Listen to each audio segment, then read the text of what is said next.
ఈరోజే వాసుదేవ ద్వాదశి. ఎంతో పవిత్రమైన విశిష్టమైన రోజు. ఈరోజు ఈ కథను వింటే చాలు సకల శుభాలు కలుగుతాయి. మరి ఆ కథ ఏంటో ఇప్పుడు తెలుసుకుందాం. పూర్వకాలంలో ఉత్తర దేశంలో వేద శాస్త్రాలను అభ్యసించిన దేవదత్తుడు అనే ఒక బ్రాహ్మణుడు ఉండేవాడు. అతనికి సంతానం లేదు. అందుకు ఆ బ్రాహ్మణుడు సంతానం గురించి త్రిలోక్య పావనుడైన విష్ణుమూర్తి గురించి ఘోర తపస్సు చేయడానికి ఒక మహా అరణ్యానికి వెళ్ళి ఒక గుంట వద్ద కూర్చుని ఘోర తపస్సు చేయడం ప్రారంభించాడు. బ్రాహ్మణుడి తపస్సుకు మెచ్చిన శ్రీమన్నారాయణుడు ప్రత్యక్షమయ్యాడు. ఇలా అడిగాడు, ఓ బ్రాహ్మణుడా, ఎందుకు నీవు ఇంత ఘోరమైన తపస్సు చేస్తున్నావు అని అడగగా బ్రాహ్మణుడు ఇలా సమాధానం చెప్పాడు.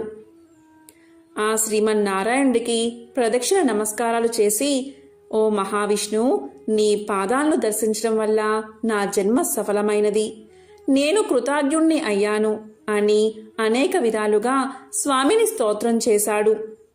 ఆ బ్రాహ్మణుడు చేసిన స్తోత్రానికి మహావిష్ణువు ఎంతగానో మెచ్చుకుని, ఓ బ్రాహ్మణోత్తమ, నీకు ఏం వరం కావాలో కోరుకో అని అడిగాడు. దానికి దేవదత్తుడు ఇలా సమాధానం చెప్పాడు, ఓ వాసుదేవా, పుత్రులు లేని వారికి గతి లేదు అని ధర్మశాస్త్రాలు చెబుతున్నాయి కదా, కాబట్టి నాకు పుత్రుడు కలిగేటట్లుగా అనుగ్రహించు తండ్రి అని ప్రార్థించాడు. దానికి శ్రీ మహావిష్ణువు ఇలా పలికాడు, ఆయువు లేని కుమారుడినైనా లేదా విధవ అయినా కుమార్తెనైనా ప్రసాదిస్తాను. ఆ ఇద్దరిలో నీకు ఎవరు ఇష్టమో చెప్పు అని అడిగాడు.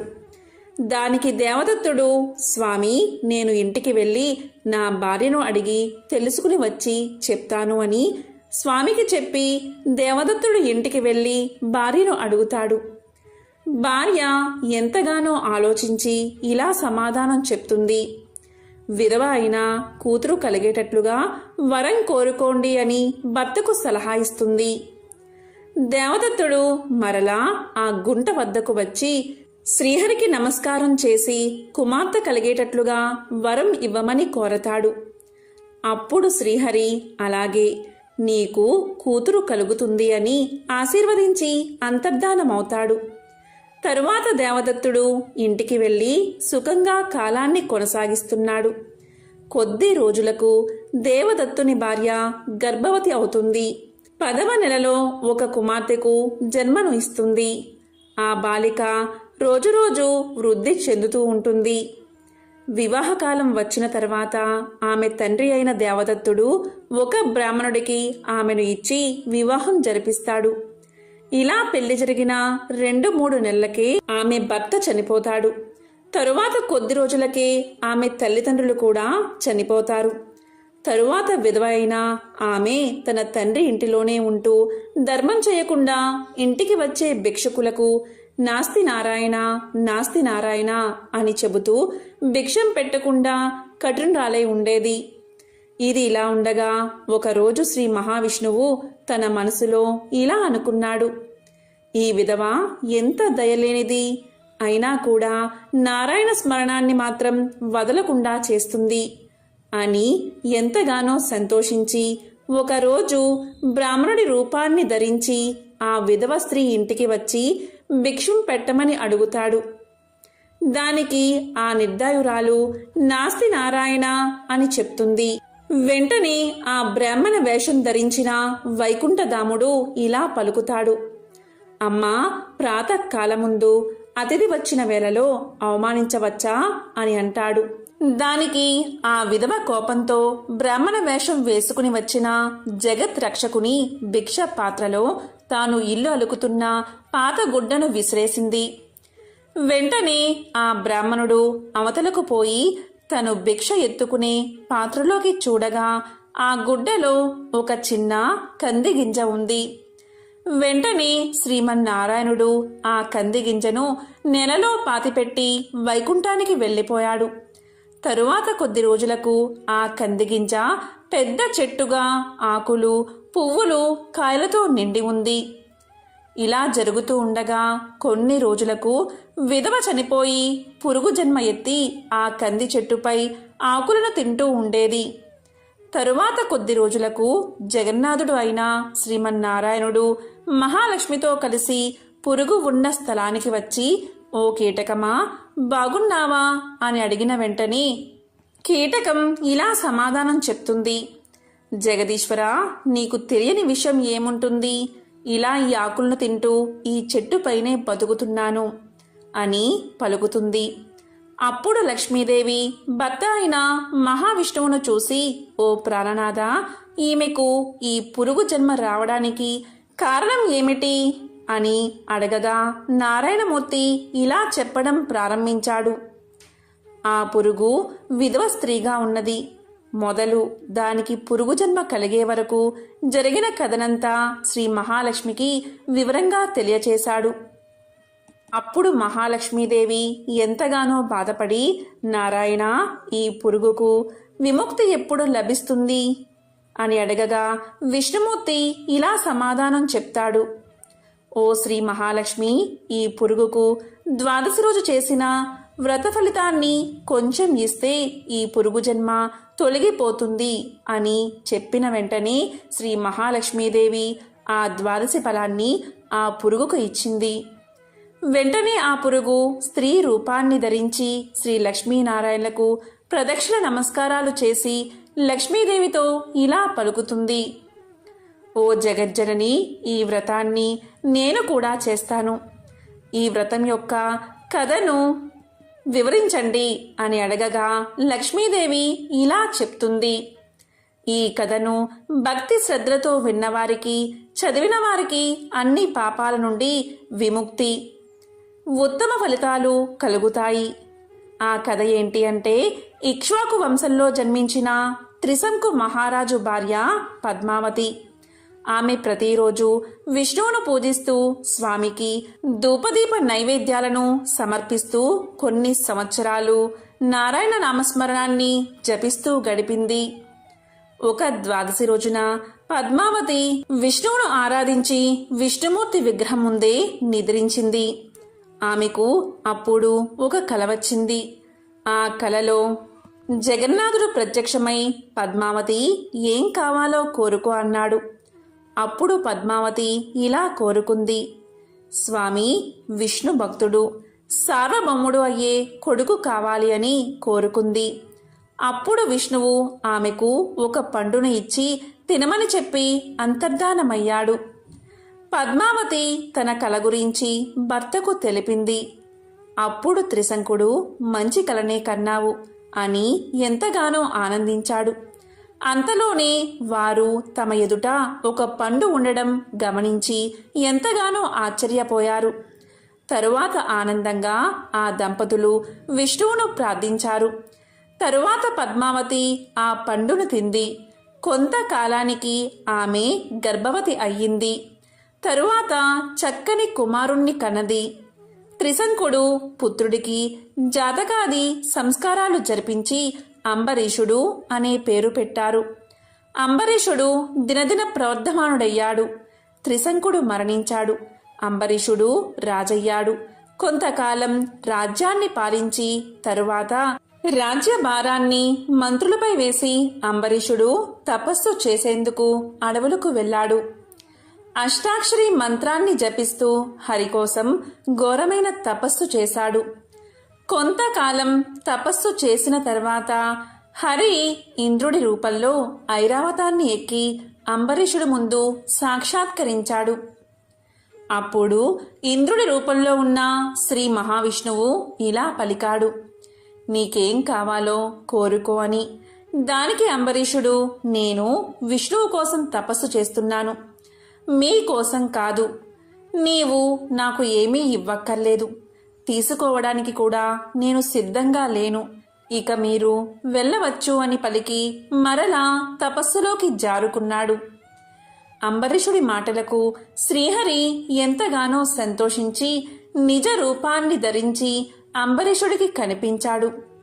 అప్పుడు అంబరీషుడు ఆనందంగా స్వామిని స్తుతించాడు. దానికి విష్ణువు సంతోషించి భక్తా, నీకేం కావాలో అడుగు, నీవు అడిగింది నేను ఇస్తాను అన్నాడు. దానికి అంబరీషుడు, దేవా, నీవు దేవదేవుడైన ఈశ్వరుడి అనుగ్రహం పొందినట్లుగానే నేను నీ అనుగ్రహాన్ని పొందాలి.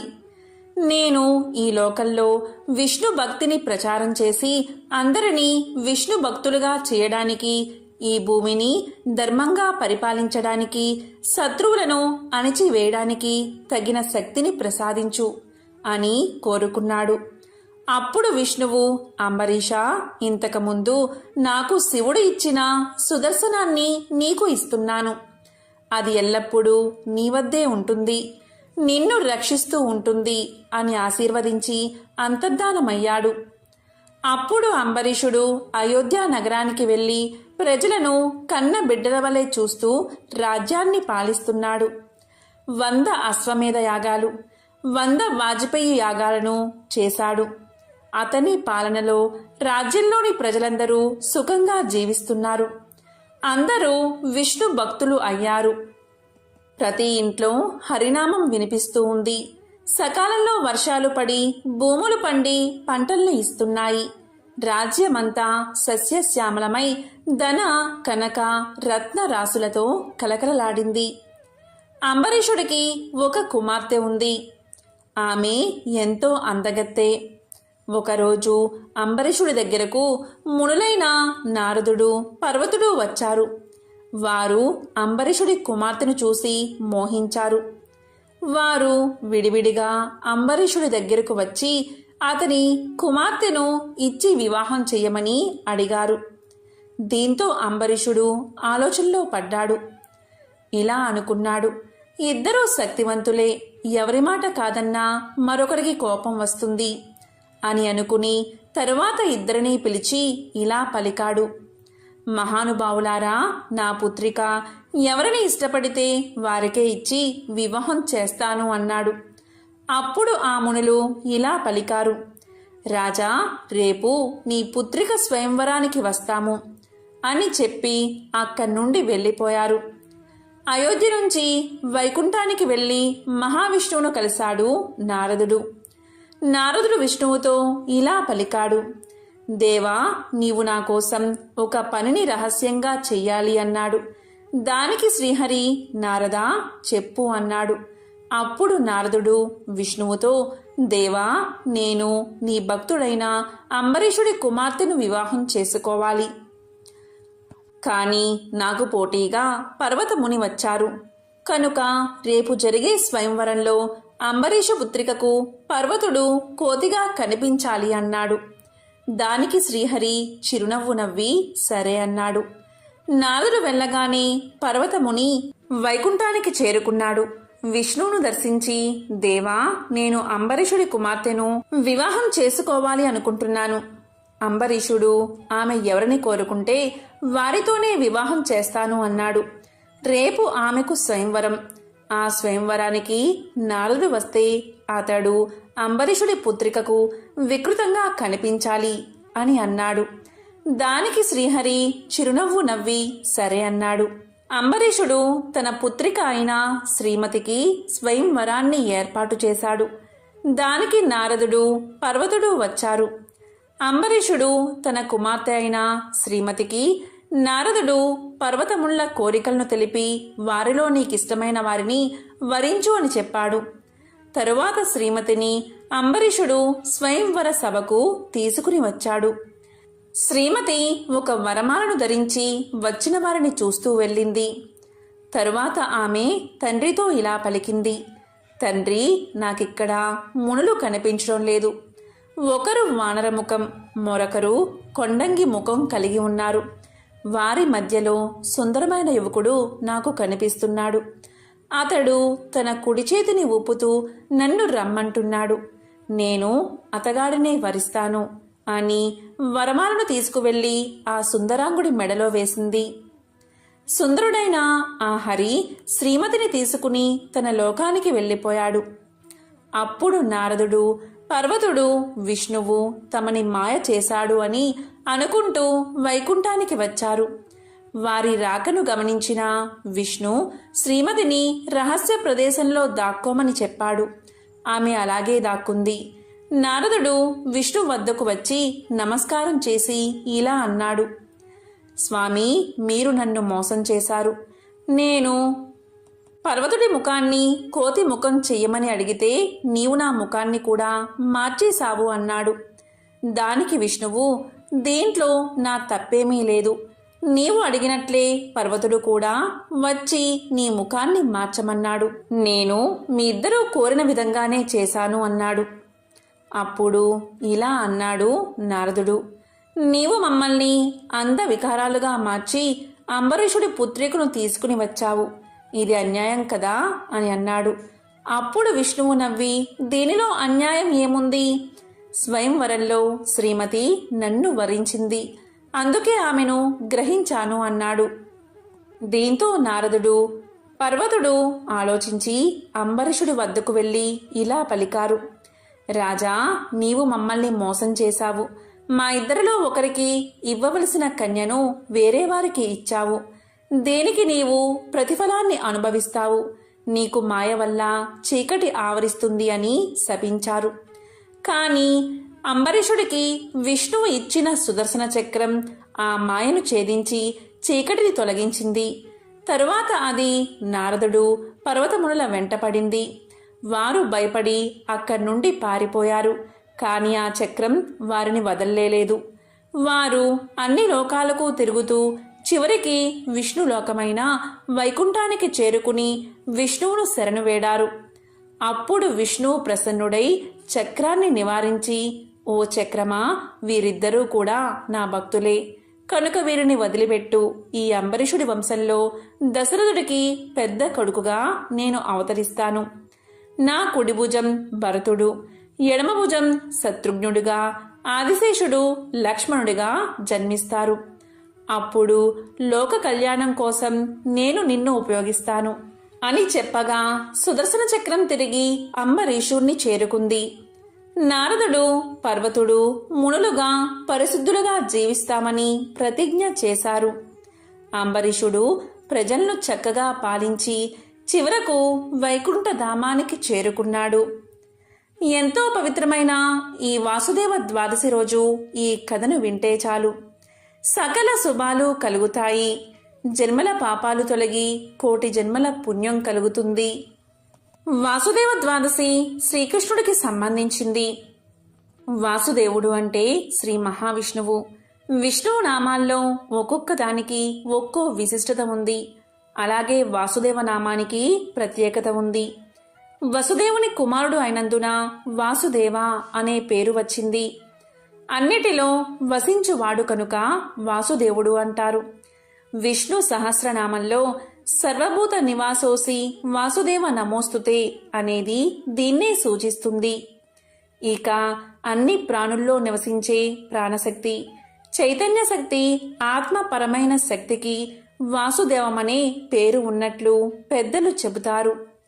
ప్రాణులను ఆశ్రయించి ఉండే వైశ్వానరాగ్నికి వాసుదేవమనే పేరు ఉంది.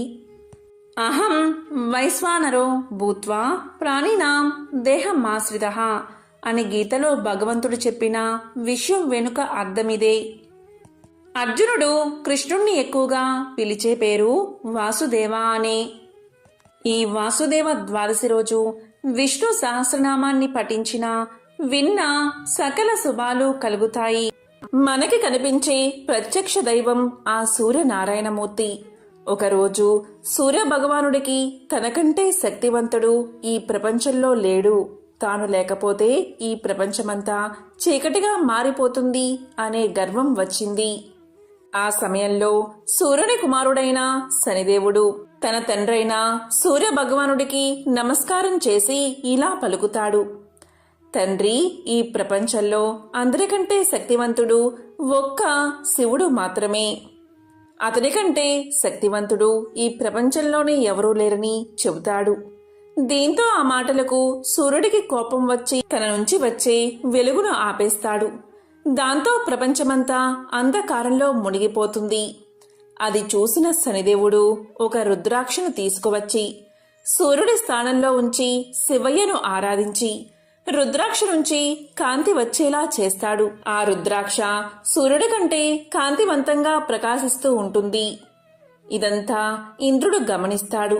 సూర్యుడు తన విధులను అతిక్రమించాడని సూర్యుడిని చేరుకుని ఇంద్రుడు ఇలా పలుకుతాడు: ఓ సూర్య, నీవు నీ పని సక్రమంగా చేయలేదు కాబట్టి నీవు ఈ పనికి పనికిరావు అని ఇంద్రలోకం నుంచి వెళ్ళి పొమ్మంటాడు.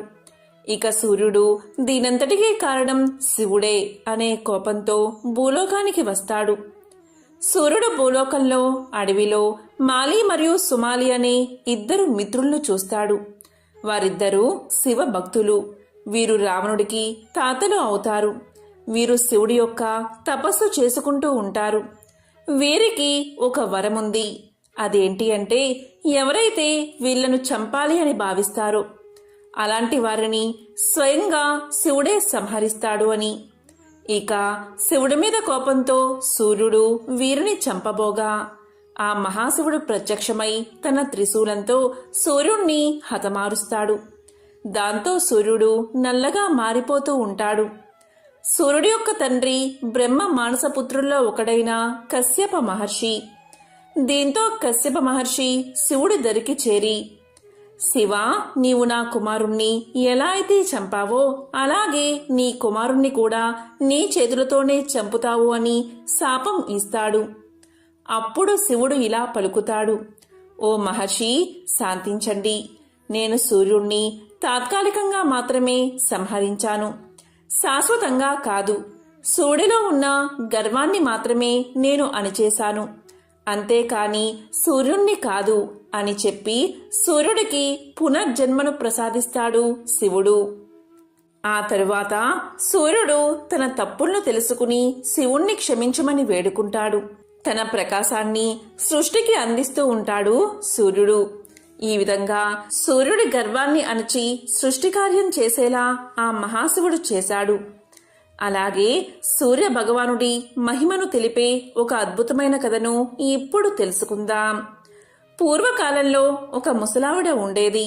ఈమె సూర్య భగవానుడి భక్తురాలు. ఈమె ప్రతి ఆదివారం పొద్దున్నే లేచి స్నానం చేసి గోవు పేడ తెచ్చి వాకిలి అలికి పూజ చేసి సూర్యుడికి ప్రసాదం పెట్టి ఆమె ఒక్కపూట మాత్రమే అన్నం తినేది. ప్రతి ఆదివారము ఇలాగే చేసేది. సూర్యదేవుడి కృపతో ఆమె ఇంట్లో ఏ సమస్య లేకుండా సుఖ సంతోషాలతో ధనధాన్యాలతో సుఖంగా ఉండేది. కాని ఈమె పక్కింటి ఆవిడకు ఈమెను చూస్తే చాలా ఈర్ష్య కలిగేది. ముసలావిడ రోజు పక్కింట్లో కట్టేసి ఉన్న గోవు పేడను తెచ్చి వాకిలి అలికేది. తెల్లవారుజామునే లేచి ఆవు పేడతో నీళ్లు చల్లి బియ్యపిండితో ముగ్గులు వేసేది.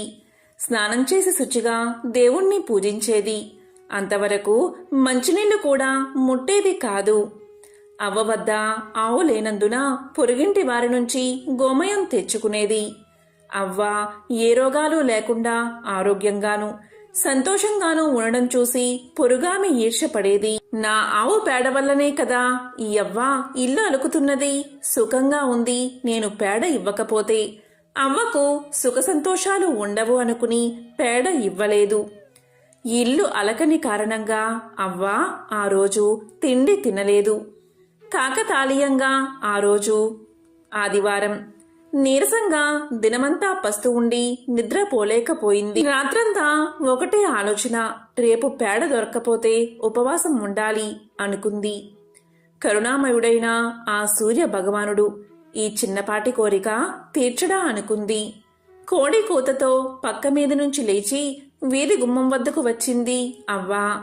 ఆమె ఆనందానికి హద్దులు లేవు. గుమ్మం ముందు ధవలవర్ణంతో మెరిసిపోతున్న ఆవు కనిపించింది. అవ్వను చూడగానే పేడ వేసింది. అప్పుడే భాస్కరుడి కిరణాలు నేలమీద పడుతున్నాయి. అప్పుడు అవ్వ గోవుకి దండం పెట్టి గోమయంతో ఇల్లంతా అలికి సంతోషంగా నిత్య కర్మలు పూర్తి చేసింది. ఆవు అక్కడ్నుంచి కదల్లేదు. తను వండుకున్నదే ఆవుకు ముందు పెట్టి తరువాత తాను తింది అవ్వ. రాత్రైనా ఆవు కదల్లేదు. దేవుడే తనకిచ్చాడని అనుకుని ఇంట్లో కట్టింది అవ్వ. రోజు ఆవుకు మేత పెడుతుంది. పొరుగుంటామే ఈ ఆవు అవ్వకు ఎవరిచ్చారు, బహుశా దొంగలించిందేమో అనే కక్షతో గ్రామాధికారికి ఫిర్యాదు చేసింది. గ్రామాధికారి మనుషులు వచ్చి నువ్వు దొంగవు అని నేరం మోపి ఆవును తోలికెళ్ళిపోయారు. ఆ రాత్రి ఆమె దేవుణ్ణి తలుచుకుంటూనే గడిపింది. అదే రాత్రి సూర్య భగవానుడు గ్రామాధికారికి కలలో కనిపించి, ఆ అవ్వ దొంగ కాదు, ఆవును నేనే ఇచ్చాను, తెల్లవారక మునిపే ఆవును తిరిగి ఆమెకిచ్చి పరిహారంగా 10 రోకలివ్వి అని ఆజ్ఞాపించాడు. ఇక్కడ అవ్వ కోడి కూతతో లేచి ఈ రోజైనా పొరుగామే పేడ ఇస్తుందా లేదా అన్న ఆలోచనతో వీధిలోకి వచ్చింది. ఆ సమయంలోనే గ్రామాధికారి మనిషి అవ్వను సమీపించి, అవ్వా, ఈ ఆవు నీదే, నష్టపరిహారంగా మా యజమాని గారు 10 రోకలిచ్చారు, తీసుకో అన్నాడు. దీంతో అవ్వ ఎంతో సంతోషించింది. ప్రతినిత్యము సూర్యభగవానుణ్ణి ఆరాధించేది. దీంతో ఆ ఊళ్ళో గ్రామస్తులంతా ఆదివారం వ్రతం చేయడం మొదలుపెట్టారు. ఎంతో పవిత్రమైన విశేషమైన ఈ కథను విన్నా, చదివినా, చెప్పినా, వినిపించినా జన్మల పాపాలు తొలగి 1,000,000 జన్మల పుణ్యం వస్తుంది. ఓం నమో నారాయణాయ. ఓం సూర్యాయ నమః.